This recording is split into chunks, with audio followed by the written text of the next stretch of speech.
Okay, when the organizers of this conference asked me to do the keynote speech, I said first, well, you know, I'm not a native speaker. Wouldn't you better take a native speaker? And they told me, no, we don't believe in native speakers.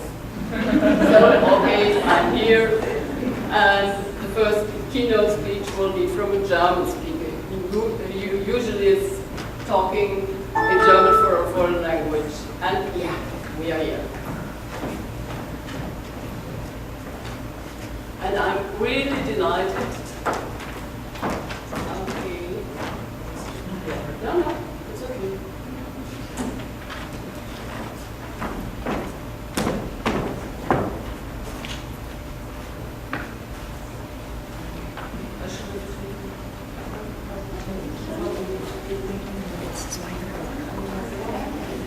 Slideshow, okay.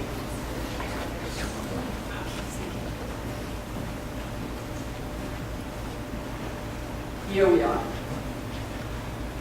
When I prepared this presentation, I thought maybe I will give some sort of overview about some historical overview. And then I was thinking about that, and I said to myself, this would be a very Eurocentric view of tandem. Because maybe I would have talked about what the Eiffage first, after the Second World War, did with the youth encounters with French and German. Where's Anne Jardin? Okay. These were the first tandem meetings, maybe.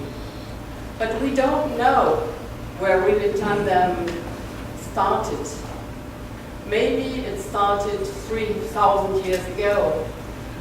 And it would have been good if we had a philosopher, for example, like Confucius, who is always chosen when somebody is talking about language learning strategies.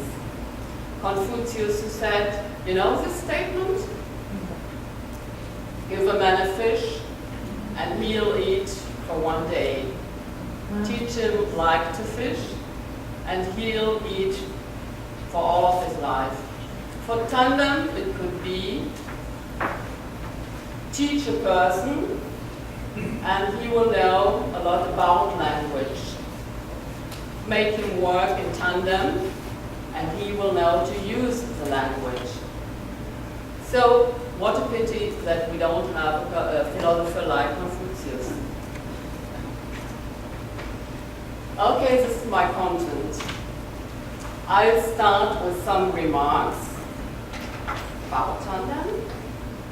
Competences we usually aim at, looking at learning processes, because I think that what we should do now, really looking what happens in tandem.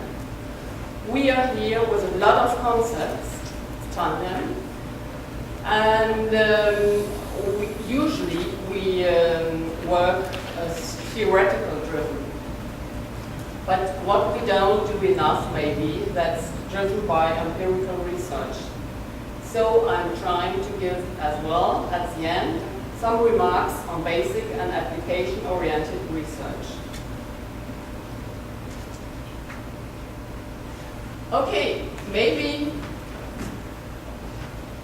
we all agree on that. I think even if I'm going to tell you about one concept we developed in Germany, I think we all agree on that there are always two persons who communicate, learn about more about their partner, cultural background, profit from the knowledge, and maybe even prepare in unison for another exam. We did some, we experimented that, for example, for a German test, for test staff, working for test staff in tandem. Could be as well working together to prepare for an exam. Maybe we agree as well on some formats of tandem learning. We all know individualized, expensive, face-to-face tandems, with or without counseling, technology-based, and we call it sometimes e-tandem or tele-tandem, here in the center of the world of tele-tandem. Intensive tandem courses, and I think they are giving some talks about tandem courses as well, as I saw in the abstracts. And usually we could talk about as well some video conferencing. But this is not real tandem work. So I think all of the concepts we have, we agree at that. Sure or not? Okay. One dinosaur of e-tandem. You see that it is a dinosaur just by the sails. These are very old sails, tandem sails. And we'll hear from Zhao on Saturday, I think, a lot about tele-tandem, the new version of the old e-tandem. Okay, my first part will be on competences, knowledge, ability, skills we aim at while organizing tandem learning. We have usually communicative competences for speaking and listening. That's why I put it in the center of all these competence circles. In tele-tandem, we could always aim at writing skills and reading skills. This is true, huh? Zhao? We have these 4 competences. Usually we don't look too much at mediation, but I'll talk about that a little bit after. Intercultural competence, learning to learn, all this we agree on. But one step further, learning one language and enhancing competences across languages and cultures. Nice steps, huh? I don't know whether you know this sort of framework. It goes beyond the framework, the European framework of reference, where you have this basic user which goes from A1 to C2. Do you all know this framework of reference here? If not, anyway, we have this American framework of reference, which is almost the same. Not quite the same, but almost the same. And then you always have this sort of scaling competences in the European and the American framework as well. But here, you have other competences we aim at, and we could say that's really made for tandem work. Competence in managing linguistic and cultural communication in the context of otherness. That could be a sort of definition for tandem as well. And what's good in this framework of reference, what is it called? Well, it's framework.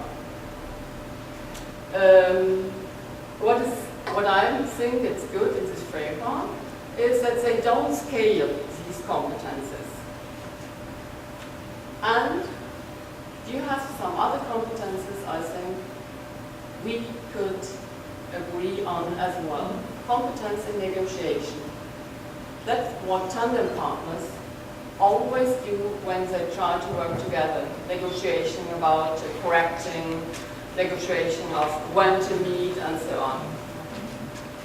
Resolving conflicts and misunderstandings. Decentering, because you have to adapt to the other. Just the principle of reciprocity shows that there is a competence of decentering to know what the other wants and to adapt to his goals. Applying one's own language approaches in the context of otherness. And I think we all make this experience that sometimes learning styles of the partners are quite different. For example, when I work with Arab partners, they learn by heart. And sometimes it's very difficult for them to adapt to a partner who doesn't do that, but who has his own learning style. And naturally, competence in managing linguistic and cultural communication. But to be more concrete, a sort of descriptor, I can find out some similarities and differences between languages and culturally rooted behavior by observing, identifying, analyzing, and so on. This is a competence which is described in the framework. And the second one, I can easily put up with making mistakes, and I even enjoy if I can make my partner laugh. Usually you don't find it in language classes. But if both of the partners they are in the same boat, so they are not afraid of making mistakes, and it's even not risk-taking, but it's very normal in the tandem context. We call that tolerance of ambiguity. Yeah. By definition, language learning in tandem is intercultural learning. Usually the partners are culturally rooted, and they need a partner who as well is culturally rooted. They're stimulated by facilitators, coaches, to talk about their vision of the world. And they always have to adapt to their partner. So what's going on? It's telling, asking, comparing, discovering, discussing, conceptualizing, analyzing, and so on.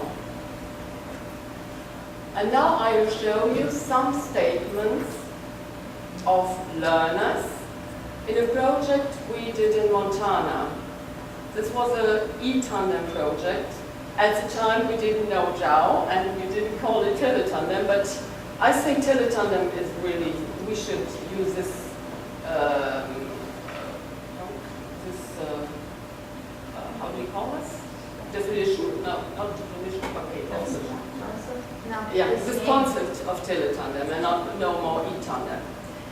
So I let you read the statement we had of learners in teletandem in Montana. They were learning German, Arabic, and French.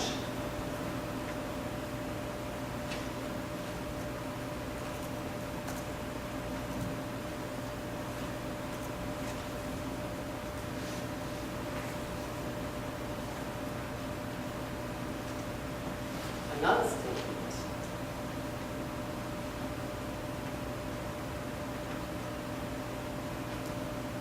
Some sort of surprise that they could understand each other. American and French.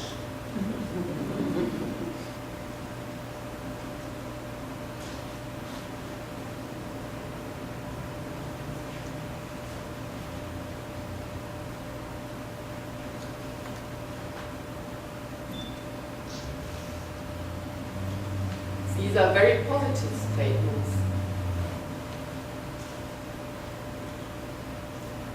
But I can tell you misunderstandings, and you know that can always happen in tandem. So sometimes they even don't know that there are misunderstandings. Some years ago, I was counseling a pair of German and Chinese tandem. And they came to my coaching and they told me everything is quite okay. And when I asked the Chinese partner, are you very happy with your partner? She always said, yes, everything is okay. But you know, I would like some more corrections maybe. And then the German was looking at her and she said, but why didn't you tell me that you wanted more corrections? And the Chinese said, oh, I'm very sorry. Could I have asked you corrections? So you see, there are misunderstandings because in China it would have been not polite to ask for corrections. And just coming to the counseling, they knew that there was a misunderstanding between them. And afterwards, they decided to do what they wanted to do and to adapt to their partner, what the partner asked it. So I'm looking in my second part at learning processes in tandem.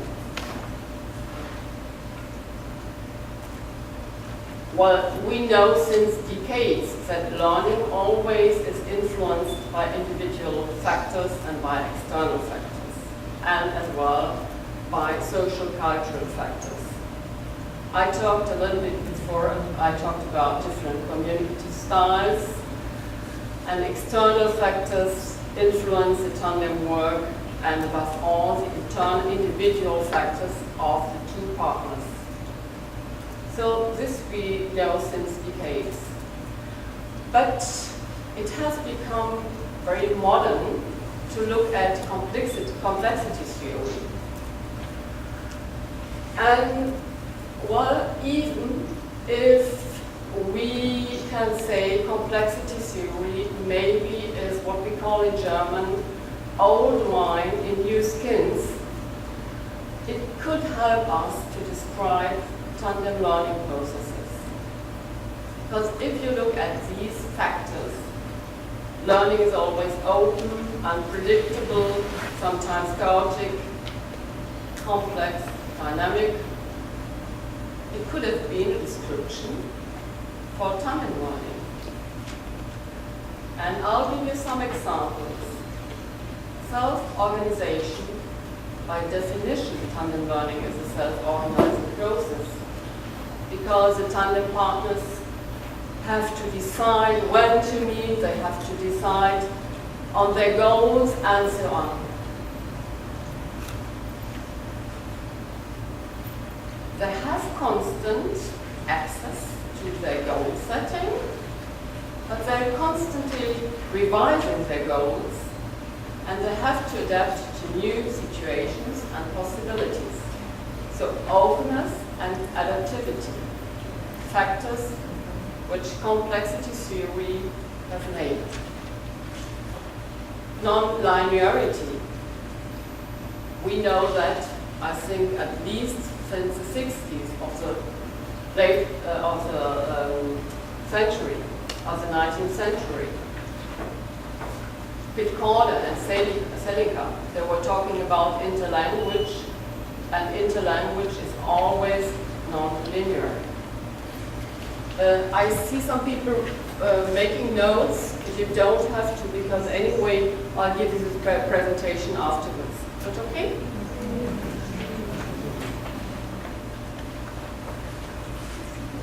Connectivity and sensitivity to initial conditions. The partners, as we know, are regarded as dynamic subsystems with external, social, cultural, and individual factors. The different systems are completely intertwined, they interact and influence each other. And my little snake, you see that little snake? Yeah. Emergence. In tandem, new possibilities and new goals may arise during tandem work, and this can't be always explained by the subsystems. And now I would like to show you a small part of the video where I think emergence, non-linearity, openness emerges. I hope that it works. Oops, no.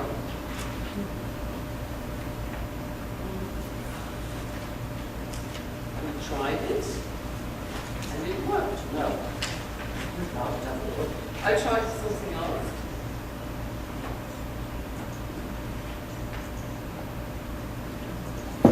Yeah. It's German-French. I hope that you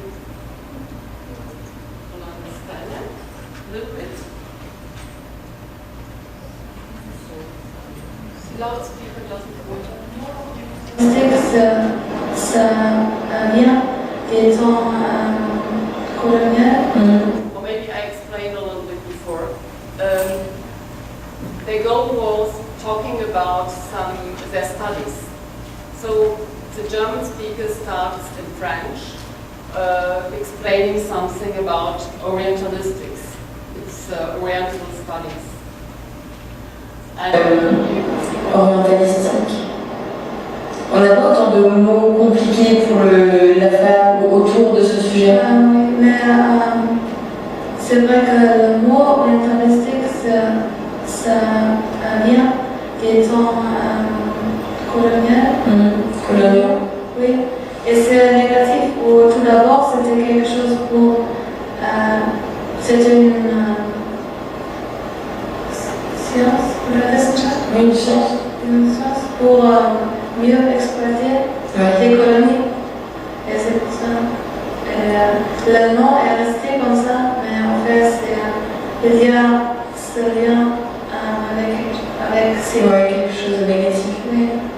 Mais Malheureusement, donc je n'aime pas ce mot. il faudra inventer un mot. Oui. Je pense qu'il est faculté mais maintenant, c'est Middle East Studies, par exemple, en anglais. Das klingt viel besser.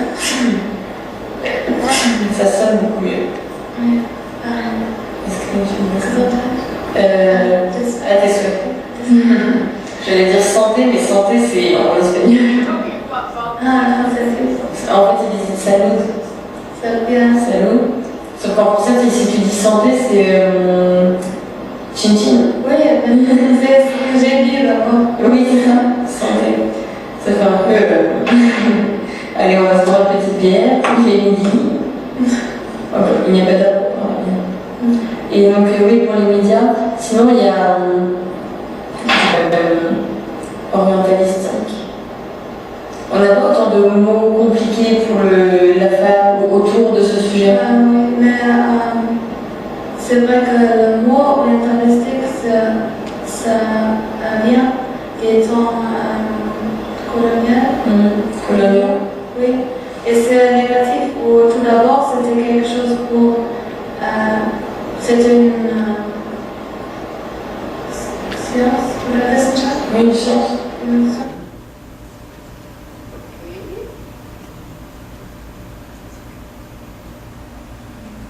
Did you understand a little bit? But you saw that something arrived at she? Yes. She did, and then they were talking a long time about how you say salud, how it's in less. Yeah, but in the Portuguese? They are talking they're talking about this, and then they come back to their studies and they correct each other, and you see that they're going to switch the languages. We are going to talk about code switching a little bit afterwards, but it seems rather chaotic, but they're going to learn a lot. I think you all know these situations. This is face-to-face tandem, but I think it could be almost the same as volunteer tandem. Not that when they are only writing, but when they are speaking, it's as well some sort of non-linear. Okay, what can we do with these results of learning processes? Instruction and tandem learning is not compatible.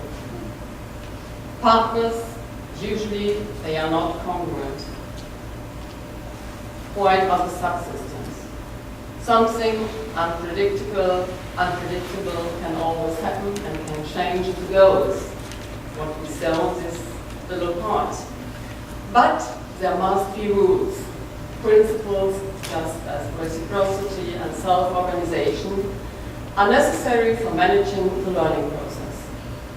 This is the first results we can derive from this learning, analyzing these learning processes.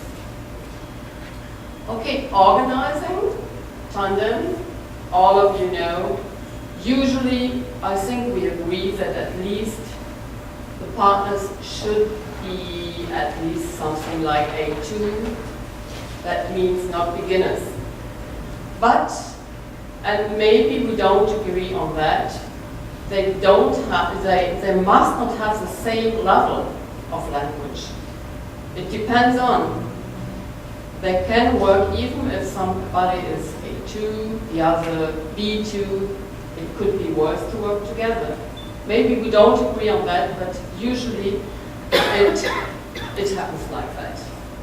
Personal factors, willingness to communicate, and mutual recognition of the partner's needs and wishes.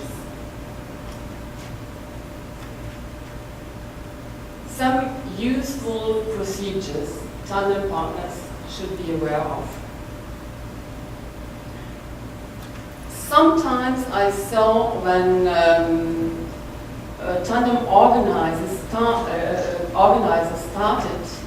to organize tandem learning, or even the tandem partners, they tried always to speak in the foreign language and not in their own language. And that is one of the big mistakes usually tandem organizers do in the beginning, or tandem partners do in the beginning, because so they don't provide input, native speaker input, which we need in tandem. Helping the partner to understand and to speak, that means, well, I'll try to say the same what you try to say in my native speaker words. Usually you don't do it in natural communication. Trying to step out of the comfort zone.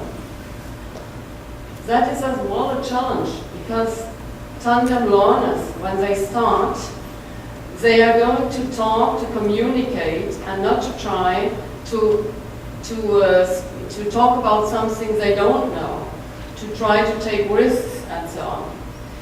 They always learn, even if they stay inside their comfort zone, because then they are learning to communicate more fluently. But they are not learning more linguistic tools and so on. Asking as many questions as possible, which is quite another way of learning than, for example, in language classes. You usually don't ask as a learner. And you see these two red code switching for clarification and correcting and asking for correction. And I will talk a little bit more about that. And naturally giving the partner what the partner asks for. Two crucial points of tandem organizers.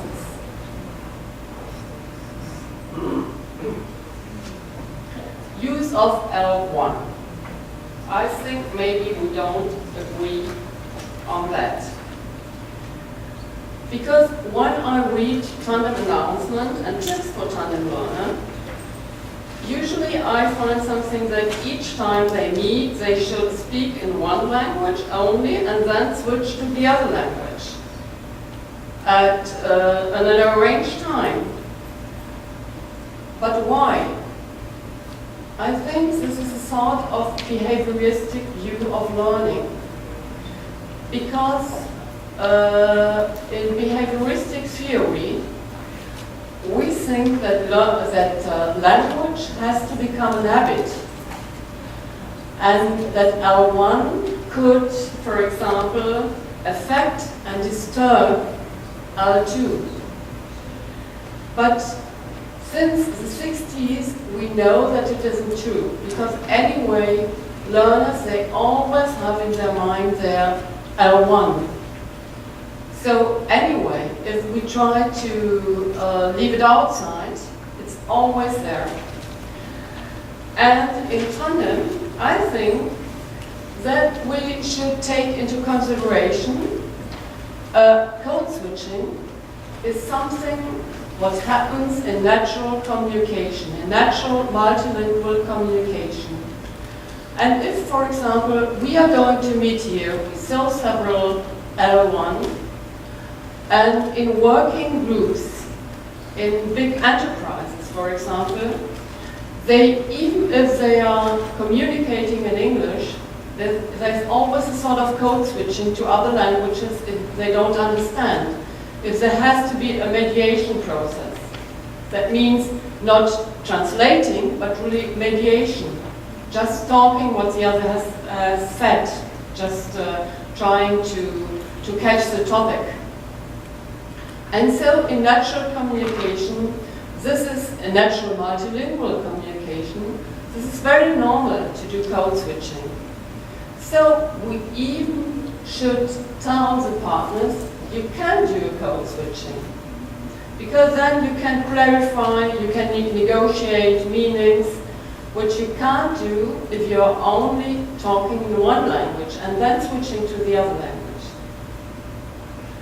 So while using the L1 could naturally be as a native speaker input, but I was talking about code switching above all. And I think this is really important.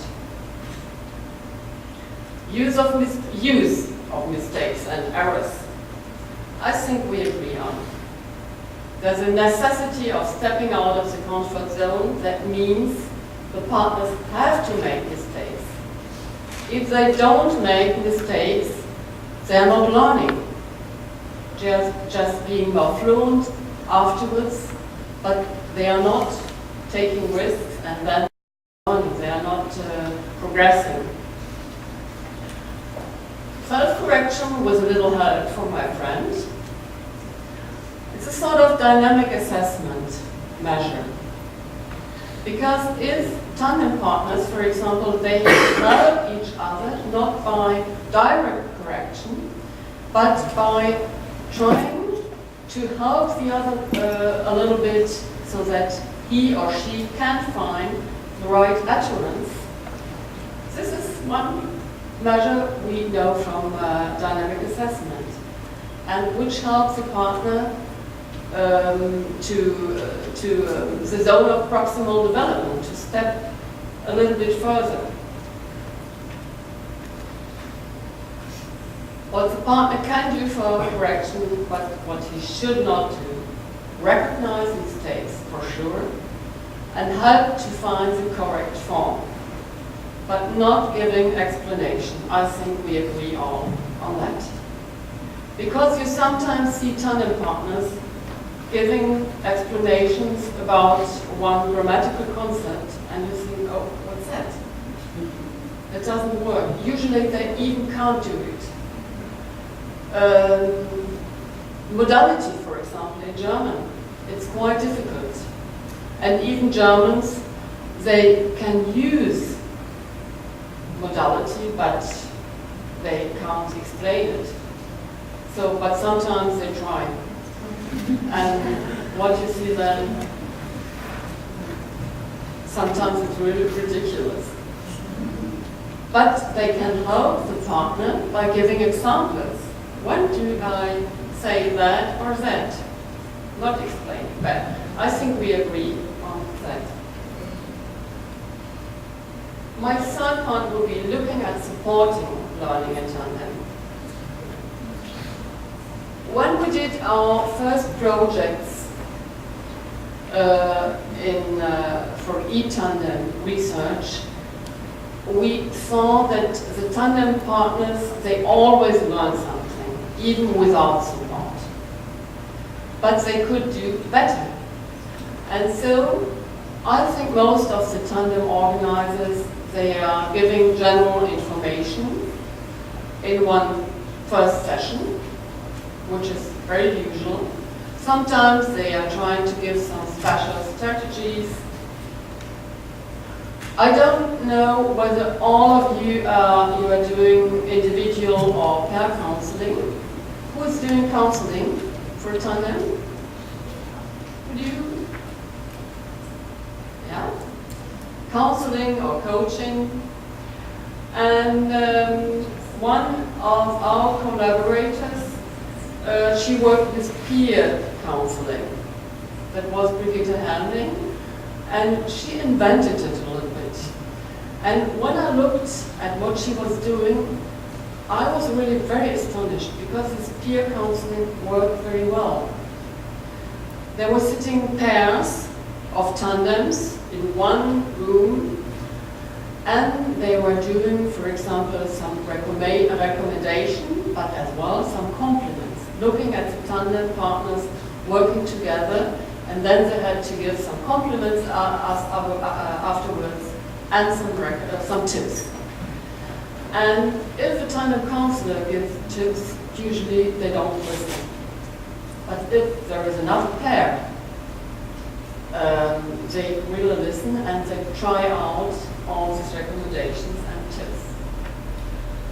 And okay, we have these tandem tasks, and especially for tandem courses. Because usually if we have these free tandems or extensive tandems, in teletandem or in face-to-face tandem, they are not working with tasks, but in tandem courses, in intensive tandem courses, they don't have so many ideas, so they have to work with tasks usually. And the tasks that can be, I looked at a lot of tasks, and we have a big range from very directive to quite non-directive. And I think that everything works. It depends on the context, and it depends as well on the age of the persons. And I think that our colleagues from Greifswald, you will talk about your Seagull task, and I took some slides and I'll show you. These are some tasks, very nice tasks you did, quite directive, but it depends on the context. I just let you have a look at these tasks. You give the linguistic material and you guide them through these tasks. Linguistic material given here, and some stances or statements. And afterwards, to give them questions to work. Well, this is quite directive, and we have as well quite non-directive tasks. Here you have just some stances you can take, or you say, no, I believe quite another thing. Or even more non-directive, just the topic to work with.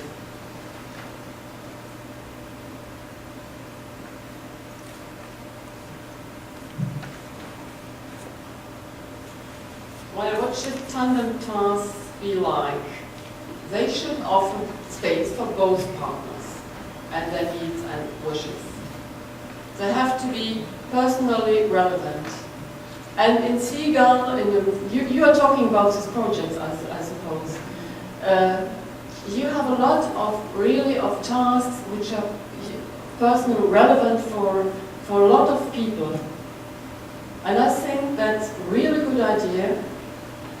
You published all these tasks. So tandem organizers, they can look at these tasks, they can adapt them, or make other tasks for themselves. But it's a good example. They should offer authentic opportunities to communicate. Usually, what is good in tandem tasks, they have to be tied to personal experience. The tandem partners have to tell about their own lives. If, for example, some mistakes we did when we started with tandem work, sometimes we were telling them, well, you could, for example, you could talk about political systems. They don't know about political systems. They even don't know about elections, for example. And they can't explain it. It's like with grammatical explanation. But if you ask them just to tell what they are doing when they are going to an election, if they could ask their grandfather what he did at his time and so on. So it's very personal bound, and then they are interested in what the partner tells them, because it's very personal. And naturally, tandem tasks should initiate negotiation of meaning and intercultural discourse.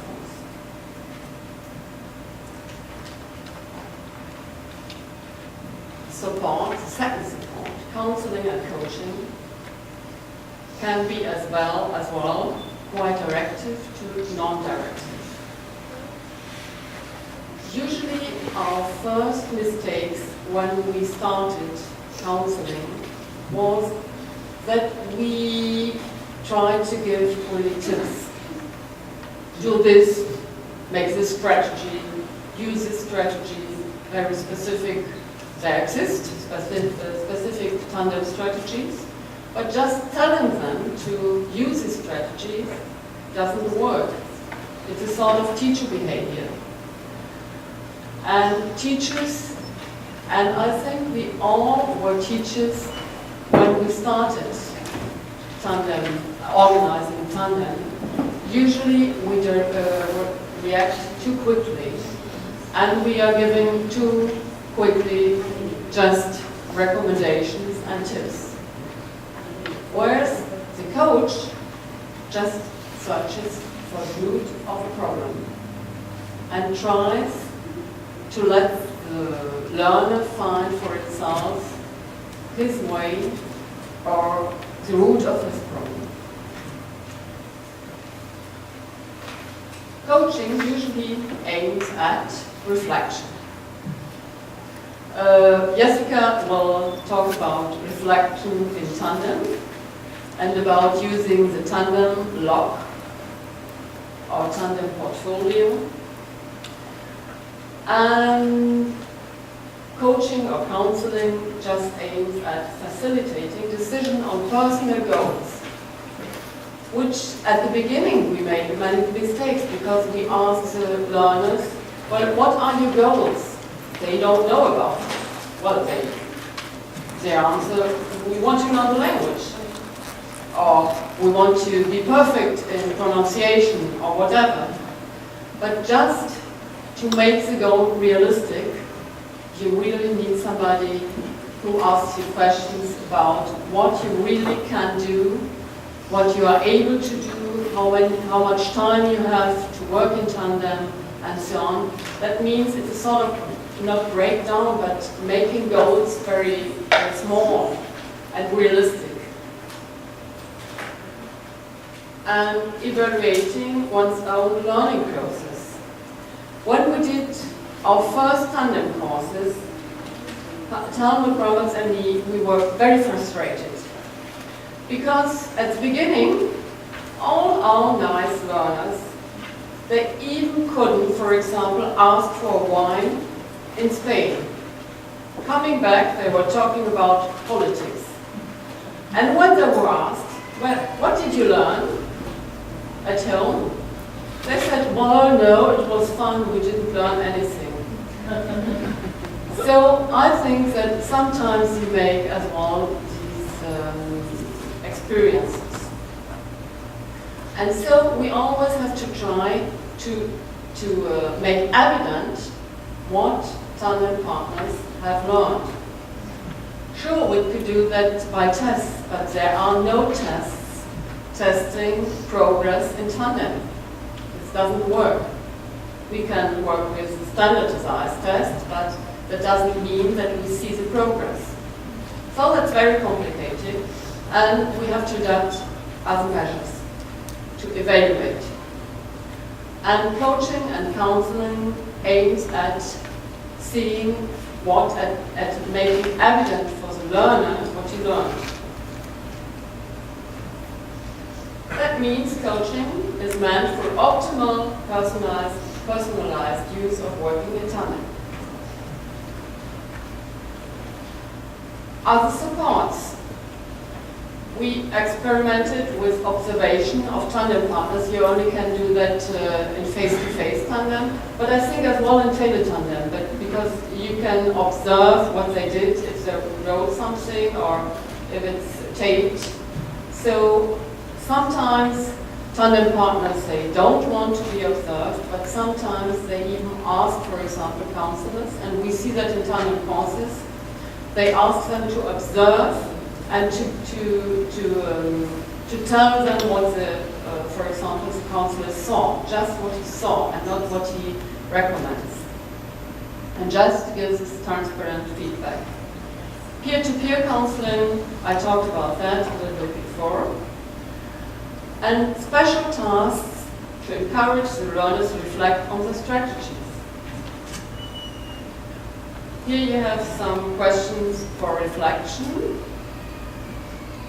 which you see the nice person there, this English Bane group is organizing tandem and tandem coaching and all this coaching in Bochum.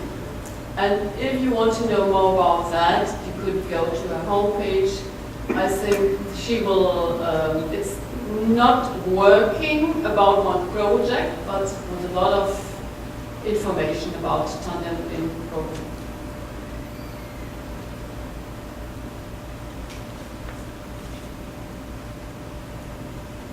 This is before the first coaching session, for example.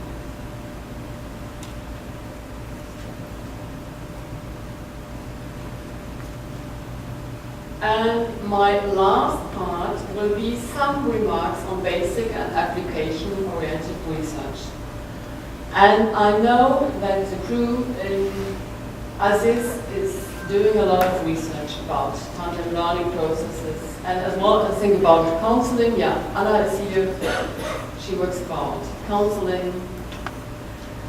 And maybe we could even do more in research. Basic research, which means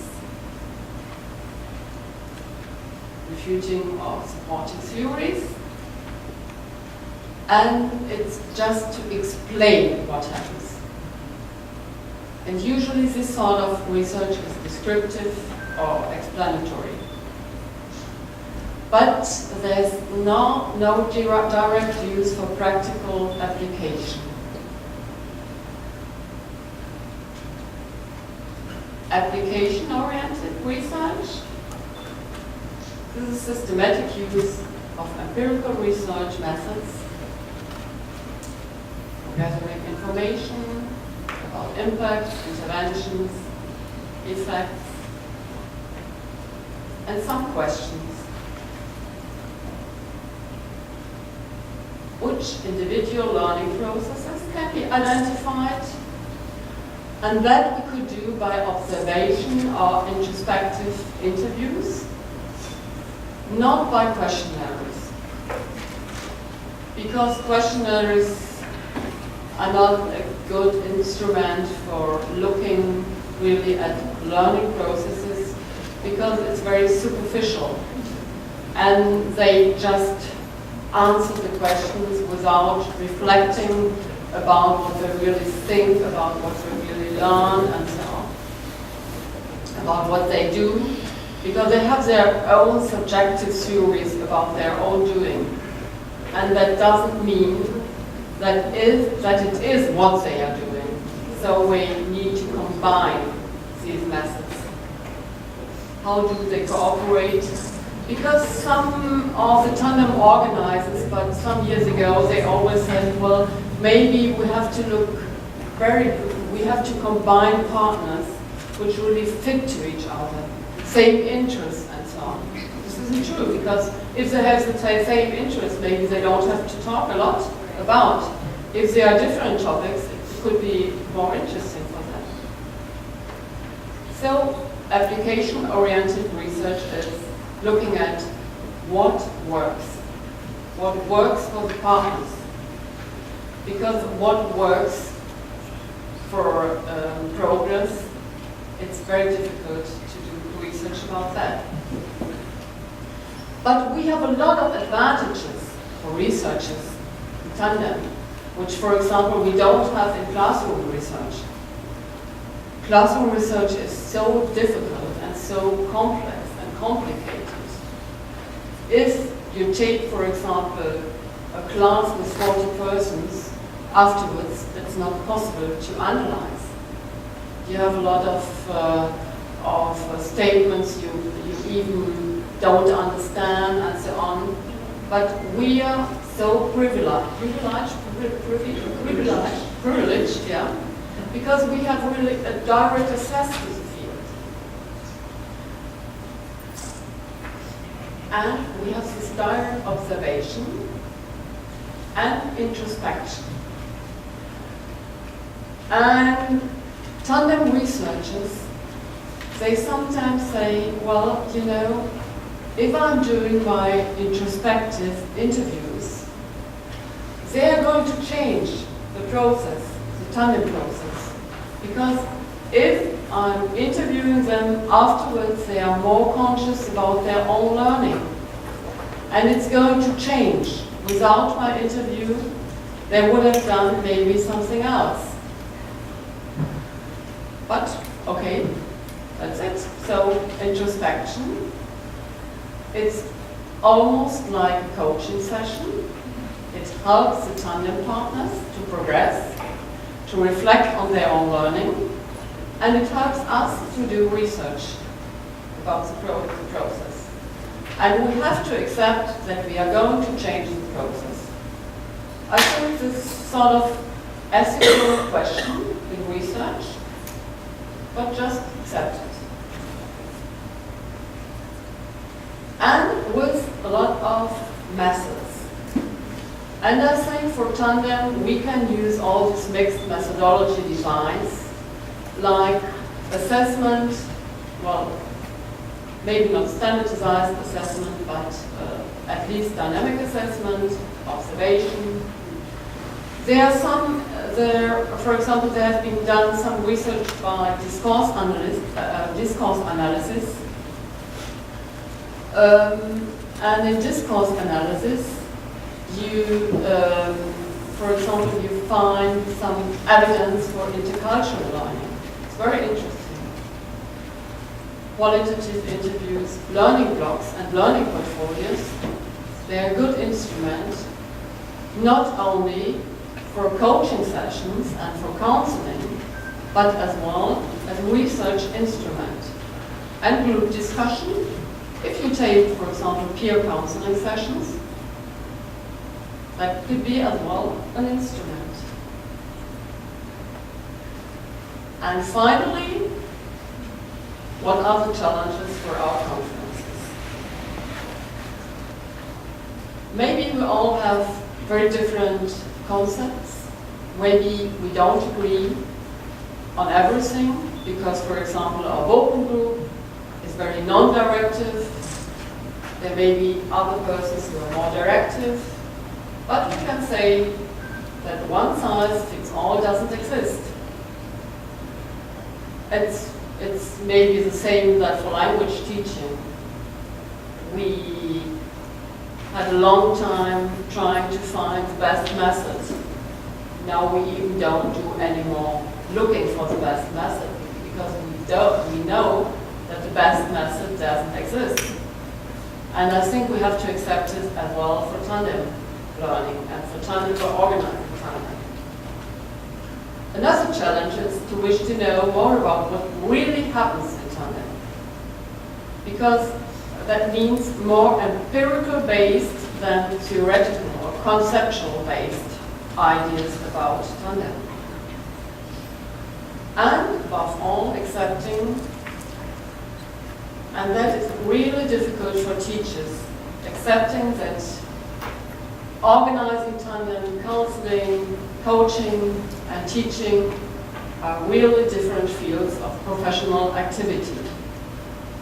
And so, merci beaucoup.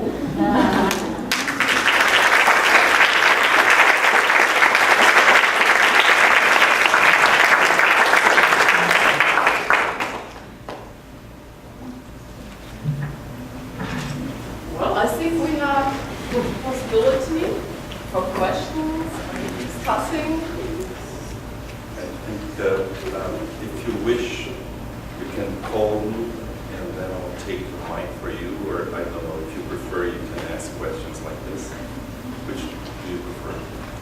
You've heard lots of things, like lots of concepts, processes, terms of research and so on. All of us are working with a tandem learning. And I think that many of us have made a lot of links with what we have heard, right? So now the idea is to sort of try to organize as a group with questions and sort of challenge things. Do you prefer, do you want me to bring the mic to you, or would you like to speak as well? I think it's we can speak very loud. All right. Yes, I have a question because you said distraction and tandem doesn't work today. I understand. So the first question is, what do you mean with instructing? instructing. Yeah, I mean instructing, that means that, for example, the concept of self-organizing and so on doesn't work together. But it depends on, because I think this question is a real good question, what you usually say, but it's a good question, because if we are talking about teaching and about, for example, autonomous approach, we could say that it is not instructing. So it's teaching, but it's not instructing. And I've seen in your concept, for example, you have more instruction in your task because you give material and you give, for example, ways of doing the tasks. And in non-directive tasks, you don't have any material because the partner is supposed, the native speaker is supposed to give the linguistic tools and the material. So it could be both, and there is a wide range of organizing tandem. And for example, in the tandem courses, or for younger people, you need more material, you need more instruction, you need more really tasks like you gave the tasks. For students in higher education, you need lesser material. It depends on your concept, I think. Okay. And the second part is, what do you mean about tandem as a part of the curriculum, of the class? I mean, as activity, as already really not something extra, but something that is a part of the... If it's a part of the curriculum, you need these tandem tasks, for example, more directive tandem tasks. That's for sure. No, it works. And we had some experiences with school classes as well. And what we saw, the teachers who organized tandem in their schools, they were always afraid not to control the tandem learners. That's a typical teacher problem. They are afraid maybe the partner is going to teach, they say the partner is going to teach something wrong. Or he's talking in a language, in a German or in an English you don't use, which is not an Oxford English, or a German maybe from the south, and the partner is going to learn something with mistakes or some bad pronunciation and so on. And so teachers are really afraid of organizing tandem sometimes. And to support the teachers, I think for sure we have to first to tell them, don't control it. Leave it, process, leave a scope for them. But to show them as well, look at these tasks, for example. If they are doing these tasks, that's almost like in class. And so I think it's very useful to have, as well as these very directive tasks. I think both is voice. Is that the right answer? Inside the curriculum, I think you have to put it inside the curriculum. We put it inside the curriculum in vocal as well at university. They are getting credits for doing tandem work. Because But my question is not so much about task or material. It was more in the direction of open the class to the world. That is the point that is for me more interesting. Yeah. Another question, so it's not really my question about directive or not directive, but your answer is yes, is something that I think Yeah. is the same. Sometimes it's a little bit difficult because, for example, if you have one group, that was our experience as well. If you have one group and they are working together, you open it and you're doing tandem projects, and then some of the pupils or the students, they come back and they are really enthusiastic, and others it doesn't work. And so sometimes it's difficult, but I'm addicted at opening the class as well, yeah, for sure. But you always meet these problems. Or time, for example. I don't know whether you have these problems. Teletandem between Germany and Brazil.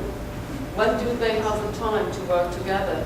So usually they have to do it individualized and then bringing the results or bringing what the partner told them and so on back to class. But you have a lot of possibilities to organize it.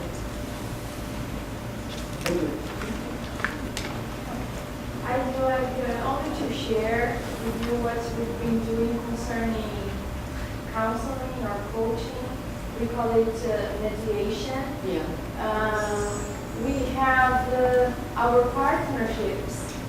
They are about a group in Brazil, like learners of English, and groups in the United States learning of Portuguese, and they are put together through Skype interactions. And for some institutions here in the United States, it's part of the curriculum. Yeah. And for us, not in the same proportion. But when they interact for about an hour, and before everything, we have a kind of orientation session for the students to start. And for in the end of every session we have in Brazil, we have 30 extra minutes for a meeting that we call mediation, and that we have the chance to listen to their experience and to share problems and issues, Yeah. and to foster motivation and learning. And Yeah, that's really good.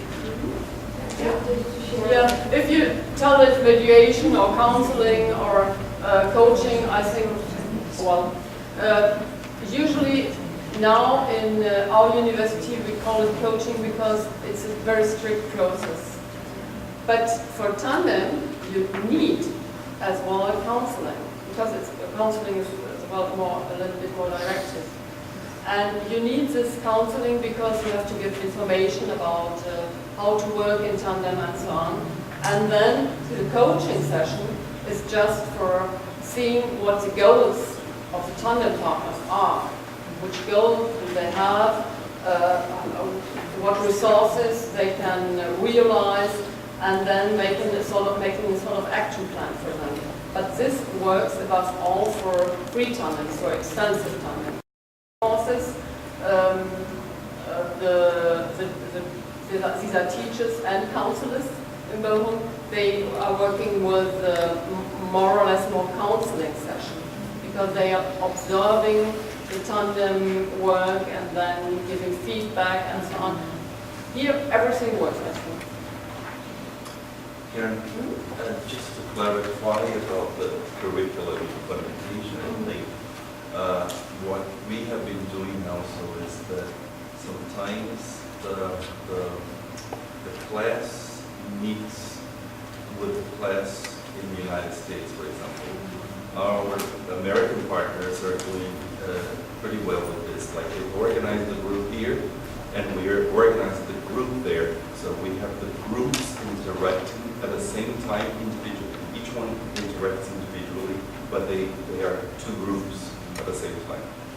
There are suggestions for people interacting from their homes, for example. Okay, so a class interacts, each one from the 10 people interacting from everywhere with one class all together in Brazil. That has showed to our experience that it doesn't work as well. The best one is to have one class here, one class there, interacting at the same time, even with the time differences in the world, you know, to sort of try to put two classes together at the same time, and the teachers communicate also. Right? These are younger learners? You are going to have many other curriculum implementations if you go around the presentations tomorrow. I think there are many people doing similar things, different things, adapted things, you know, to the main idea of putting two people together in the world, you know, or face-to-face tandem too. You're going to see there are many curricular implementation papers here. Yeah. I think that we have to put it into the curriculum because it must be a serious work. Because I told you some teachers or even curriculum administrators and so on are in ministries. Usually they think tandem is nice, but it's not serious learning. And that's why, for example, at the university, we started since several years, I think we started almost 20 years ago, to say, well, there must be credits for tandem work. And how to credit it? Very simple. They have to do a log portfolio, or they have to show that they have worked. They don't have to show that they made progress, because that's very difficult. So testing in this situation, we can do this, but we have to reflect on what sort of tests are we delivering for them. Yeah. But credits, it's very important. This topic, because this is to move the informal learning to the context of the formal learning. To recognize with credit points, for example. Yeah. But we are facing other problems: evaluation, qualification, many challenges. And maybe, so my point is, maybe we have to use tandem, but not to be very, how do you say in English, very purist. You have to use that like you want or you can. And I think it's a very powerful tool for the class. I mean, and today it's so easy because with Skype, with internet, with all the mobile phones, smartphones, all the things the children have. It's really going to be very easy to integrate in the class. And that's the point for me. These two things, as formal and informal, and how to do it serious. Because you say, the people in Germany, for example, they say, yes, tandem is with a coffee, and I like that very much. It's great. But to take tandem in the class. Yeah. I'm not very sure, but for example, these projects, are they limited or all over the year? Because usually we make these projects all over the year. Yeah. All the semesters, we try to match the semesters with our university partners, right? And one interesting thing that the Americans started developing, our partners, I think, they started developing the courses, and one part of the course sometimes is devoted for teletandem interactions, you know, because sometimes the semesters do not match. Like particularly North Hemisphere and Southern Hemisphere, you know, countries become this now. It's difficult. I'm talking about teletandem, right? But also face-to-face tandem is the same thing, I would say, too, in terms of applying to the curriculum, right? Don't you think so? Even with teletandem, it's maybe no more words to say face-to-face, it's in presence, because teletandem as well as face-to-face, so yeah. In your experience, is is it possible to have any kind of assessment by the teacher to the job the students are doing during their attendance sessions? You said testing is not, I agree, testing, it's hard to think of a way to test and check progress, but some kind of formative assessment where you can see their job. Yeah, you can do it, but individually. Because, for example, if you are doing an assessment and the learner has to decide what he wants to show. So I will show what I learned, for example, and this can be, it depends on, if they are working with tasks, it can be parallel. It can be not the same, but almost the same. But if they are working with free topics, for example, or just with topics, so that can be very different competences they aim at. And so the learner has to say, well, I want to show this competence. I focus, for example, on correct speaking correctly, or I focus on some of my problems of pronunciation and these specific problems of pronunciation. And then this is sort of dynamic formative assessment to see what the individual, if what the individual said is true. So what you're saying is that the teacher is not going to set the criteria. It's not the teacher the one who's going to set the learner who is going to set the criteria. Yeah. And I even think that that you can do it in class. That learners, usually the teacher sets the criteria, and it could be, for example, for a written task, that the learner says, well, I know these are the criteria, because the criteria always have to be transparent. And me, for example, in this task, I focused on time for verbs, for example. And then the teacher could give some extra points for the learner's criteria. That could happen in language class as well. But in tandem, it's very easy. Because then the learner has to say, this is my criteria, and the teacher has to assess from this criteria. I'm using in my class at the Virginia University a tool, it's a formative assessment tool that called Lingo Forum. We have the way students can download the evidences, even as a group. They can download and the teachers can go behind of the scenes, because the teacher set up the class online before, and the teacher can go behind and see what's happening. It's developed by the Oregon University, and tomorrow we're going to talk with you about that. And for example, that portfolio as well is a sort of formative assessment. And we don't always have to think about testing, because portfolio, if the learner has to deliver a portfolio, this is a base for evaluation. So just some instruments we can use, and usually which are accepted as well in schools. Portfolio is accepted as well in schools.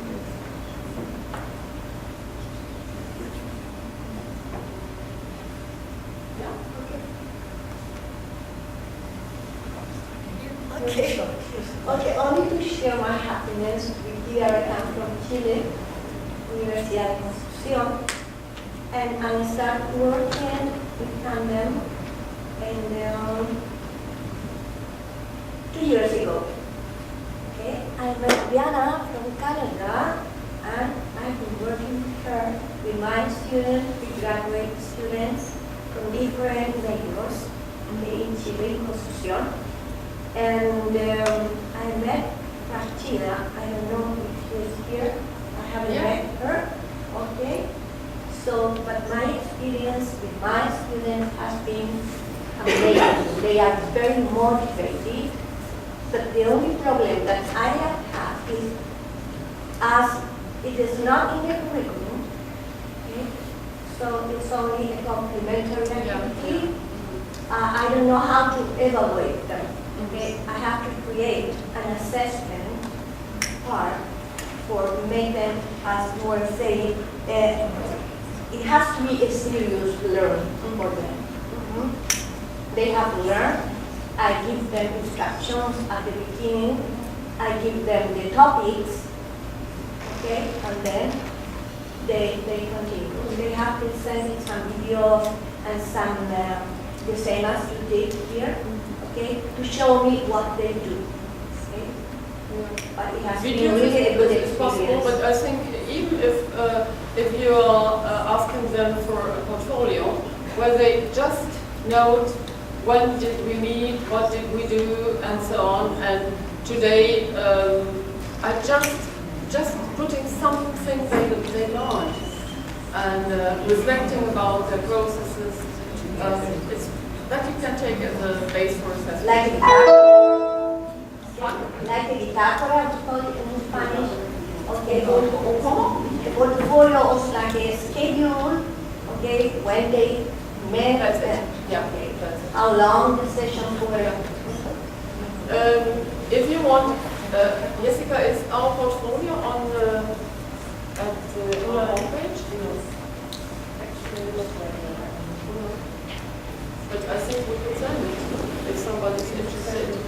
Yeah, we could send, for example, a portfolio we designed if you are interested. Okay. It was excellent. I'm Michael Ferreira, Georgetown University. We've been working with ASIS relentlessly, and one of the problems is also assessment. One of the things that we worked on recently that was surprising was we've been recording their interactions.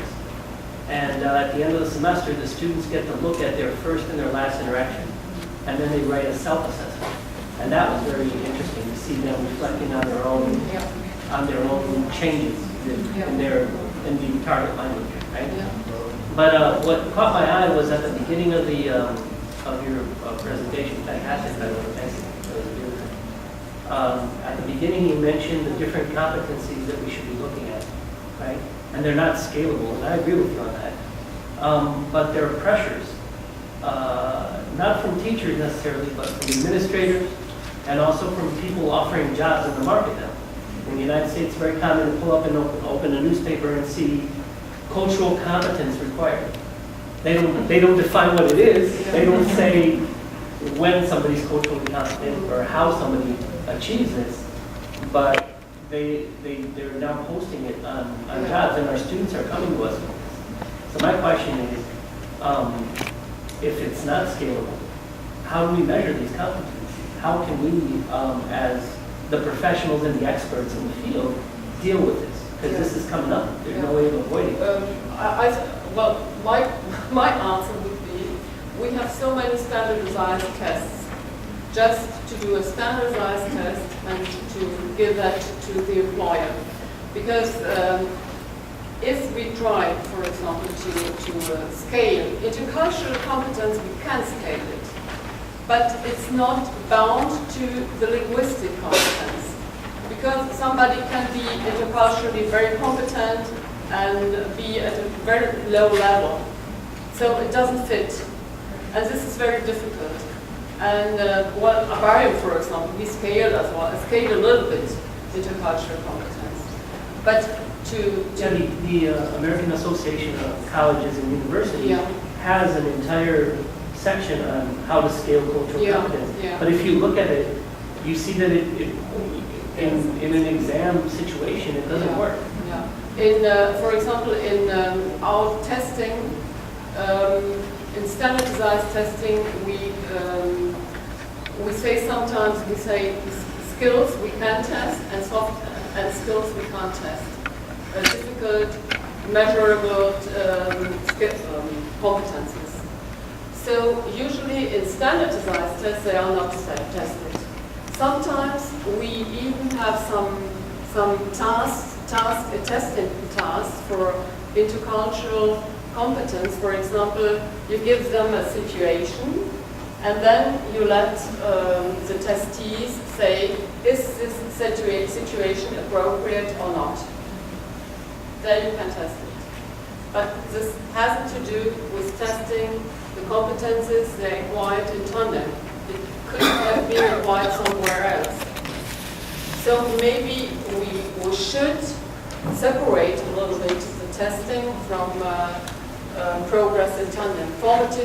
Formative assessment in tandem and proficiency testing aside. And of course, there are so many challenges that we have to face when we're considering about evaluating cultural competence.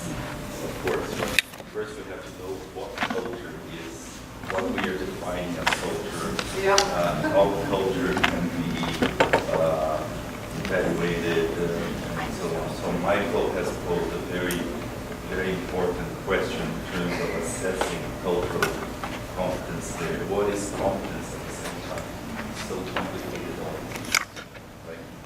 And I think we are here, we're an international group of people who are interacting. How cultural competent are we when we start interacting among us, right? I think it's important to start thinking, how do we behave when we are